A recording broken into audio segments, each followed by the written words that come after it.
one brother Prabhu is asking, all the religions basically preach good things. Thus, a person can follow any one of the religion.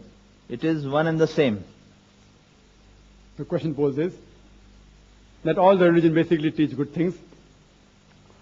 So you can follow any religion. It's one and the same.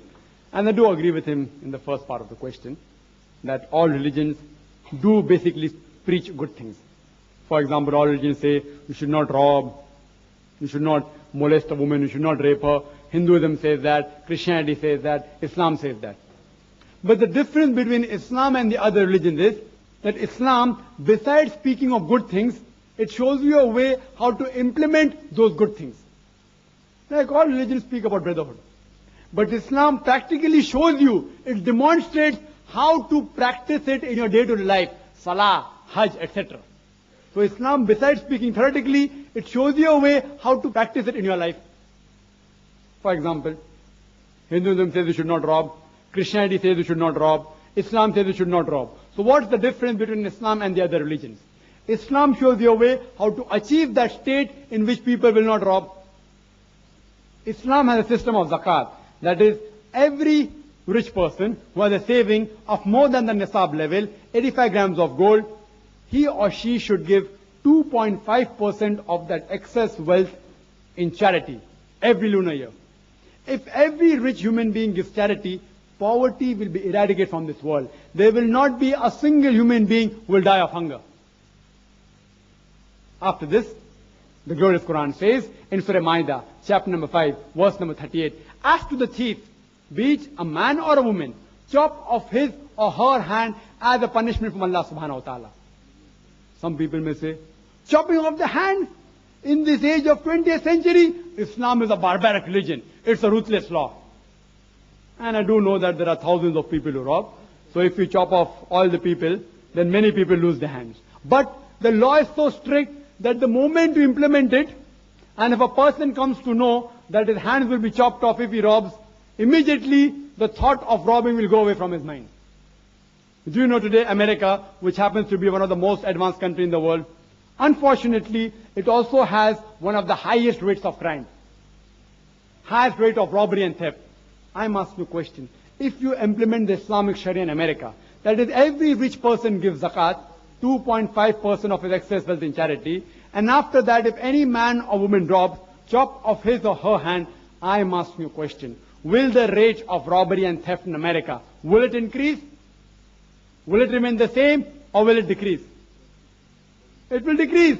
It's a practical law. You implement the Sharia and you get results. Let me give you another example. That most of the major religions say that you should not molest a woman, that you should not rape a woman. Hinduism says that, Christianity says that, Islam says the same. But Islam shows you a way how to achieve that state in which people will not, men will not molest or rape a woman. Islam has a system of hijab. People normally talk about hijab for the women. But Allah subhanahu wa ta'ala in the glorious Quran first speaks about the hijab for the man and then for the woman. The glorious Quran says in Surah Nur chapter number 24 verse number 30 that say to the believing man that he should lower his gaze and guard his modesty. Whenever a man looks at a woman and any brazen thought comes in his mind, any unashamed thought comes in his mind, he should lower his gaze. There was once a friend of mine, who was a Muslim friend, who was staring at a girl for a long time. So I told him, brother, what are you doing? It's prohibited in Islam to stare at a girl. So he told me, our beloved Prophet said that the first glance is allowed, the second is prohibited. I have not yet completed half my glance. What did the Prophet mean by saying the first glance is allowed, the second is prohibited? He didn't mean that you can look at a woman and stare continuously at her for 20 minutes without blinking. What the Prophet meant that if you look at a woman unintentionally, intentionally don't look at her again. Don't feast on her. That's what the Prophet meant. The next verse speaks about the hijab for the woman. Surah Nur chapter 24 verse 31 says that say to the believing woman that she should lower her gaze and guard her modesty and display not her beauty except what appears ordinarily of, and to draw a head covering over the bosom, and display not her beauty except in front of her husband, her fathers, her sons, etc., and a big list of mahram, the close relatives who she can't marry is given. And there are basically 6 criteria for hijab. The first is the extent which differs between the man and the woman. For the man, the extent is from the navel to the knee. For the woman, the complete body should be covered. The only part that can be seen are the face and the hands up to the wrist. Some scholars say even this should be covered. The remaining 5 criteria are the same. The second is the clothes they wear, it should not be so tight that it reveals the figure. Third, it should not be transparent so that you can see through. Fourth, it should not be so glamorous that it attracts the opposite sex. Fifth, it should not resemble that of the unbeliever. Sixth, it should not resemble that of the opposite sex. These are basically 6 criteria for hijab mentioned in the Quran and the Sahih Hadith. And the Quran says in Surah Ahzab chapter 33 verse number 59, giving the reason for hijab. It says, O Prophet, tell your wives and the believing women that when they go abroad, they should put on the cloak so that they shall be recognized and it will prevent them from being molested. Quran says, hijab has been prescribed for the women so that it will prevent them from being molested. And the Islamic Sharia says, if anyone rapes any woman, he gets capital punishment. People may say, capital punishment? In this 20th century, Islam is a barbaric religion. It's a ruthless law. It's a barbaric religion. Do you know America, which happens to be the country which is supposed to be most advanced, it has one of the highest rate of rape. According to the statistics, it says that on an average every day, more than 1,900 females are being raped every day. Every 1.3 minutes, one female is raped.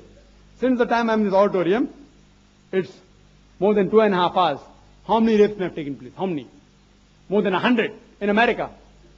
I'm asking a question. If you implement the Islamic Sharia in America, that is every man, when he looks at a woman, he should lower his gaze.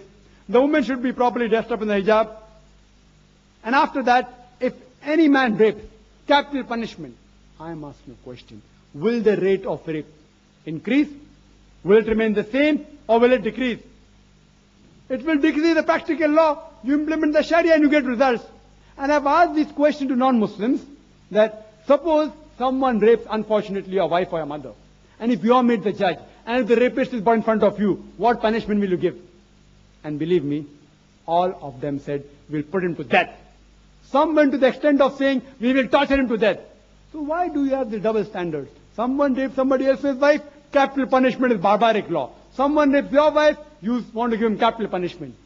Why these double standards?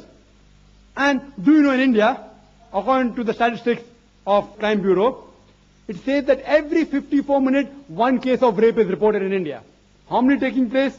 Every few minutes maybe, one case.